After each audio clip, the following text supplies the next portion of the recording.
Health medical knowledge में आप लोगों का स्वागत है। आज मैं आप लोगों को बताने जा रहा हूँ प्रोटीन क्या है, कैसे इसका उपयोग किया जाता है और क्या क्या इसमें जानकारियाँ मैं आप लोगों को बताने जा रहा हूँ। तो चलिए शुरू करते हैं।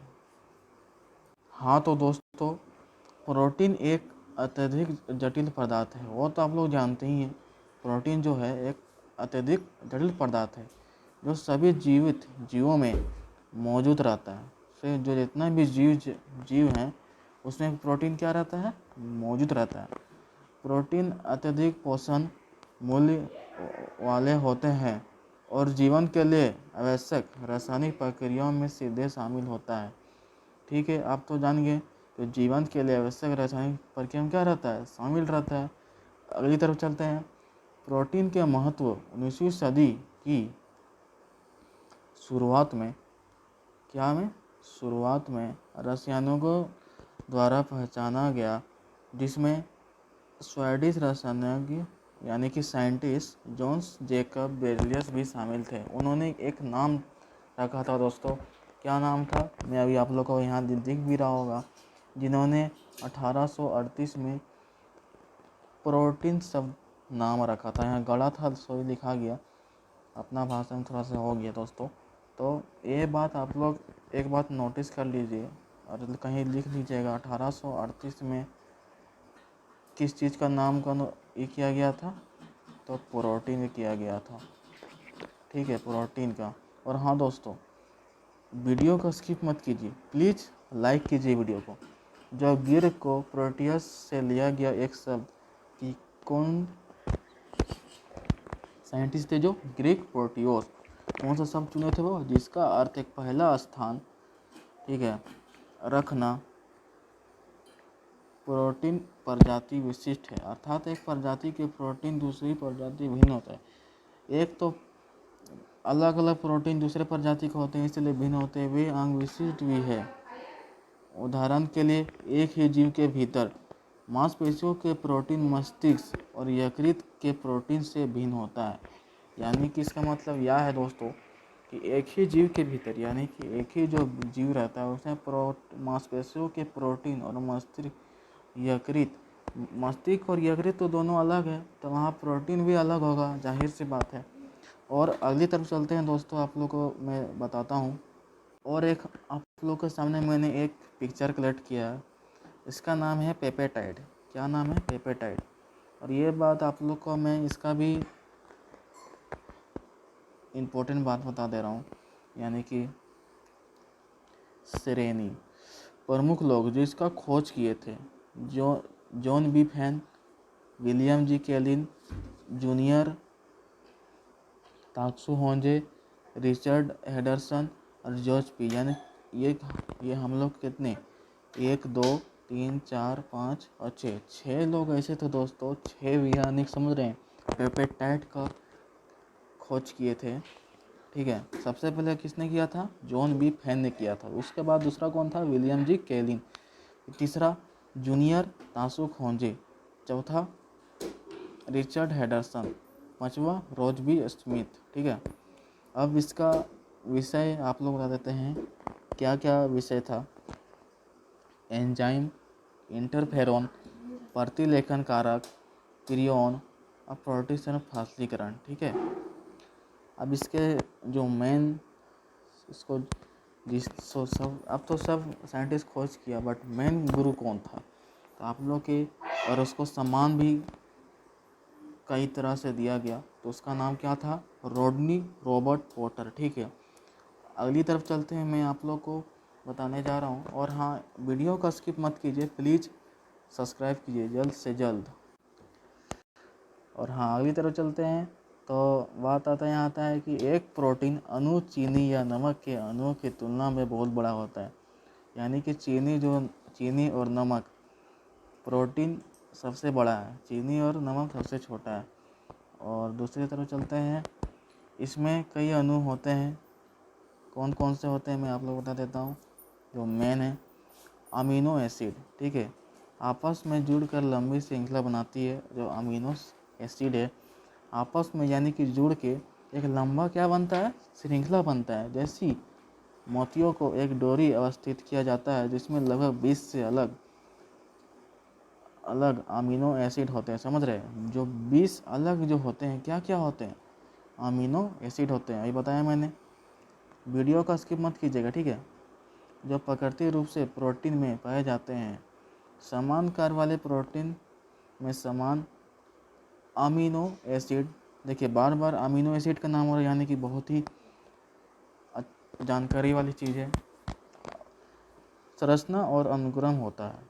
हालांकि किसी प्रोटीन के सभी कार्यों को उसको अमीनो एसिड अनुक्रम से समझना अभी तक संभव नहीं है। समझ रहे, जो अमीनो एसिड है उसको समझ आज अभी तक भी लोग नहीं समझ पाए कि वो क्या है, लेकिन संरचना और कार्य के बीच स्थापित प्रोटीन बनने वाले अमीनो एसिड गुणों के लिए जिम्मेदार ठहराया गया है। क्या जिम्मेदार ठहराया गया है, क्योंकि उसमें कुछ गुण होता है जो लोग उसमें ठहरा दिया गया है, ठीक है।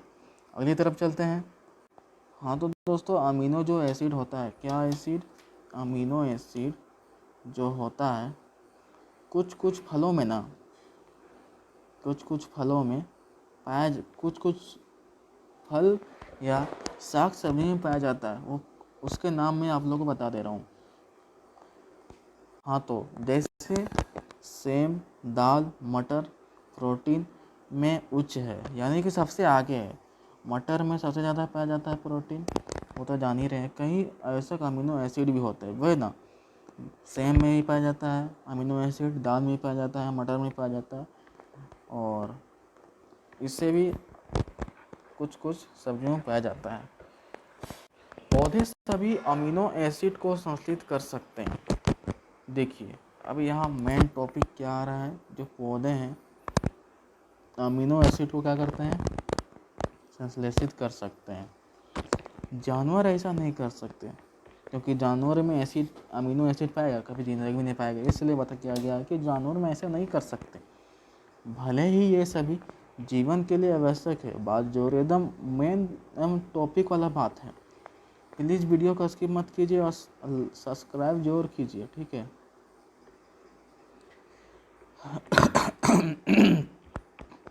पौधे ऐसे माध्यम में विकसित हो सकते हैं, एकदम सही बात है। जो पौधे हैं अमीनो एसिड में क्या कर सकते हैं, विकसित हो सकते हैं, जिसमें अकार्बनिक पोषक तत्व हैं जो नाइट्रोजन, पोटेशियम और विकास के लिए आवश्यक अन्य पदार्थ क्या करते हैं, प्रदान करते हैं। वे प्रकाश संश्लेषण की प्रक्रिया के दौरान कार्बोहाइड्रेट जैसे कार्बनिक यौगिक बनाने के लिए हवा में कार्बन डाइऑक्साइड का क्या करता है, उपयोग करता है, ठीक है। हालांकि जानवरों को बाहरी स्रोत से जैविक पोषक तत्व प्राप्त करने के लिए, क्योंकि अधिकांश प्रोटीन पौधे की मात्रा में कम होती है। ये एकदम बहुत, इसको हाईलाइट भी कर लीजिएगा कहीं, ठीक है। ये एकदम अच्छा बात है। प्रोटीन में जो है ना, पौधे में बहुत कम मात्रा में पाया जाता है। ये अधिकतर आप लोग जानते ही होंगे, नहीं जानते हो तो मैं बता ही रहा हूँ ना। ध्यान से समझिए और कहीं लिखिए। जुगाली करने वाले जानवर, उदाहरण के लिए गाय जैसे जानवर को बहुत ही बड़ी मात्रा में पौधे की सामग्री की आवश्यकता होती है। जैसे कि गाय हो गया, बकरी हो गया, वो सब तो घास ही खाते हैं ना, पौधे ही चीज़ खाते हैं। तो वैसे ही वो बताया जा रहा है, जो अपनी अमीनो एसिड की आवश्यकता को पूरा करने केवल पौधों को सामग्री खाते हैं। देखिए मैंने अभी तुरंत बताया गाय लोग क्या खाते हैं, उस चीज़ के बारे में बात किया जा रहा है। मनुष्यों को सहित गैर जुगली करने वाले जानवर मुख्य रूप से जानवरों को अन्य उनके उत्पादनों से प्रोटीन प्राप्त करते हैं, जैसे मांस, दूध और अंडे। सस्ता प्रोटीन युक्त भोजन तैयार करने के लिए फलियों के बीच तेज़ी से उपयोग किया जा रहा है, ठीक है। ये बात जो आप लोगों को ये मैं बताया हूँ, बहुत ही अच्छी बात है और बहुत ही इम्पोर्टेंट बात है, ठीक है। इम्पोर्टेंट बात है और इसको स्किप मत कीजिएगा, क्योंकि और हाँ, इतना मेहनत करें दोस्तों, प्लीज़ सब्सक्राइब करो हमारे चैनल को। ठीक है। अब दूसरा मैं बताने जा रहा हूँ। जानवरों के अंगों में प्रोटीन की मात्रा आमतौर पर रक्त प्लाज्मा की तुलना में बहुत अधिक होता है। यानी कि ऐसे यह मतलब यह है दोस्तों, इसका मतलब कि जो जानवर के अंग में जो प्रोटीन की मात्रा है वो सबसे ज़्यादा कहाँ पाया जाता है, उसके खूनों में, यानी कि प्लाज्मा की तुलना में बहुत अधिक होती है। उसी यही बता रहा हूँ मैं। उदाहरण के लिए आप मान लीजिए मांसपेशियों में लगभग 30% पाया जाता है, खास करके जानवरों में। यकृत में 20 से 30%, यानी कि 20 से 30 ही मान लीजिए ना। फिर लाल रक्त यानी कि रेड ब्लड सेल RBC में आप लोगों को मैं अगली वीडियो में बताया था कि ब्लड के बारे में, उस चीज़ के बारे में यहाँ दे दिया है, मैं लिखा भी हूँ। लाल रक्त कोशिका में 30% मान लीजिए। प्रोटीन का उच्च प्रतिशत बालों, हड्डियाँ और कम पानी की मात्रा अन्य अंगों ऊतकों में पाया जाता है। ठीक है, ये हो गया।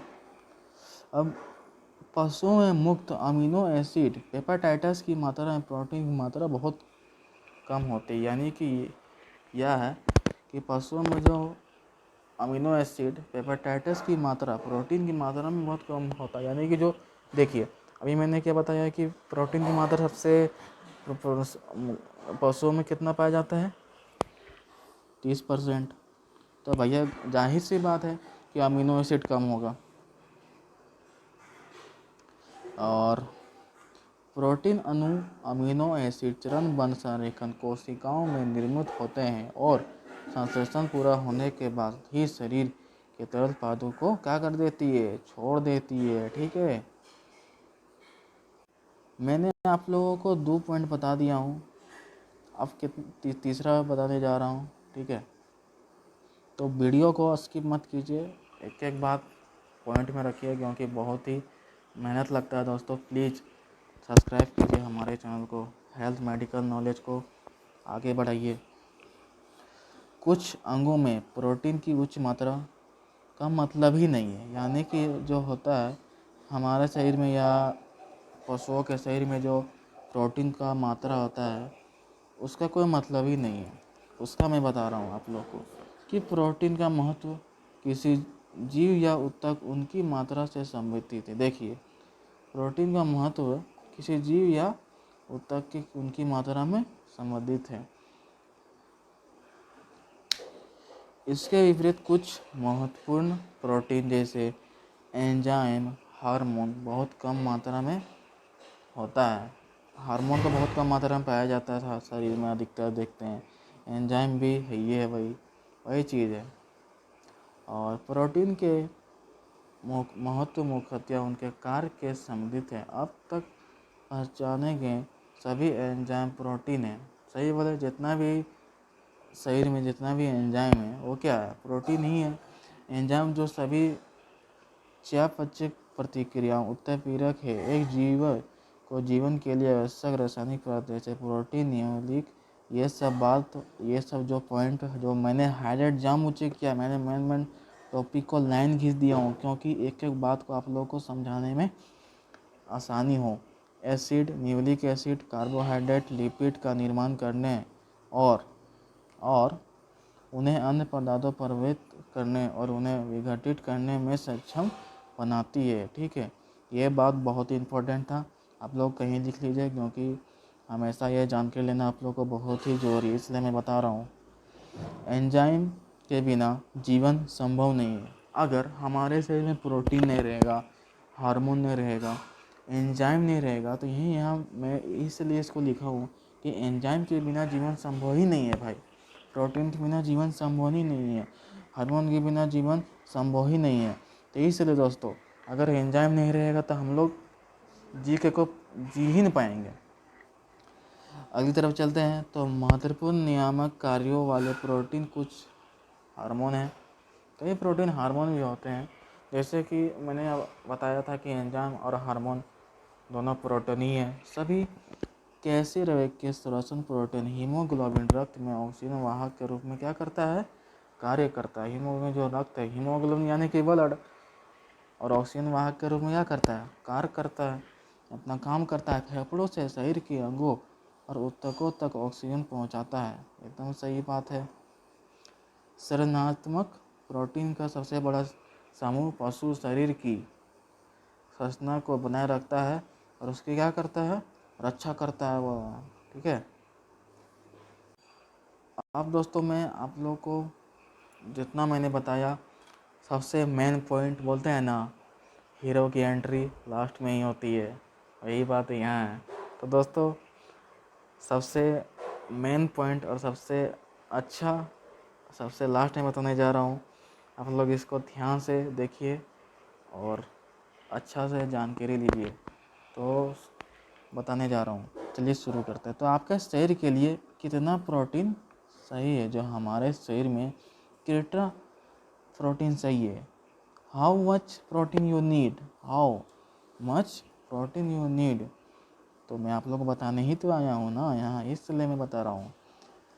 तो सुनिए मित्रों, किसी भी वस्तु अगर ज़रूरत से ज़्यादा हो जाए तो वो आपका विनाश कारण बन सकता है। इसका मैं आप लोगों का उदाहरण देता हूँ।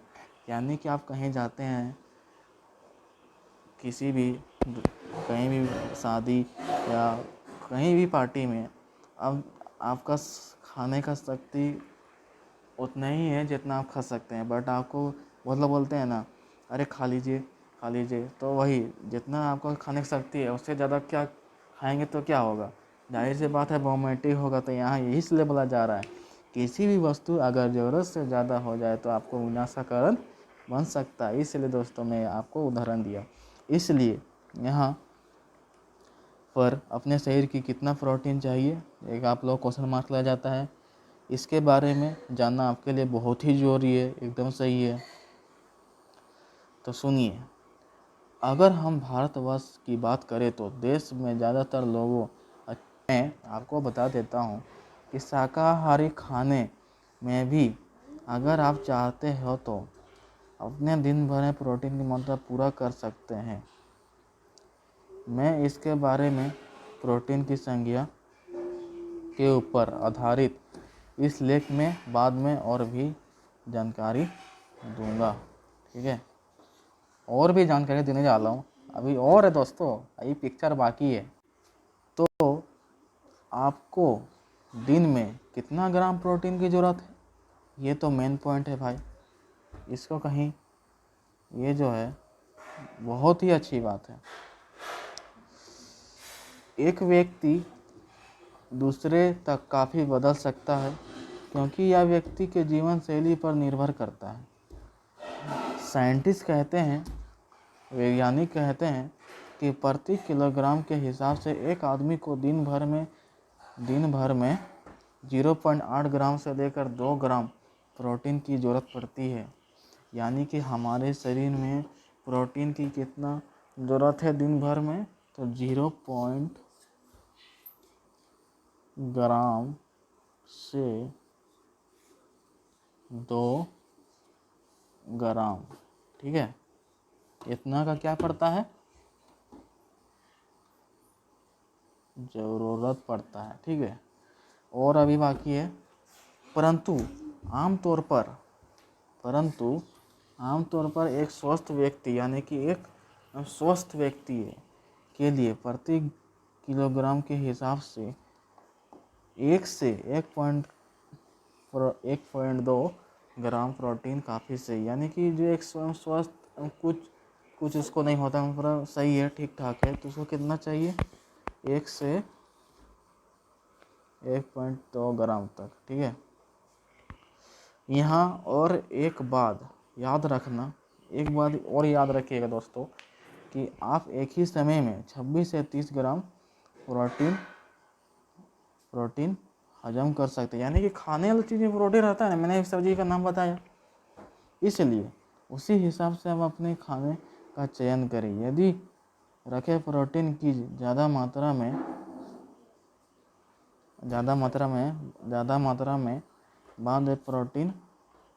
बाद में किडनी का स्टोन का कारण बन सकते हैं। एकदम सही बात है, वही मैंने बात हो गया भाई जो आप लोगों को बताया। तो यही दोस्तों, आज तक यही था। तो इतना जानकारी और सब सही जानकारी, इतना अच्छे चीज़ें मैंने बताया, तो प्लीज़ वीडियो को लाइक कीजिए और सब्सक्राइब कीजिए, और चैनल को सब्सक्राइब करना नहीं भूलिएगा। और प्लीज़ सब्सक्राइब कर दो चैनल में, ऑल में सेट कर दो, बेल आइकन ऑल सेट कर दो, ठीक है।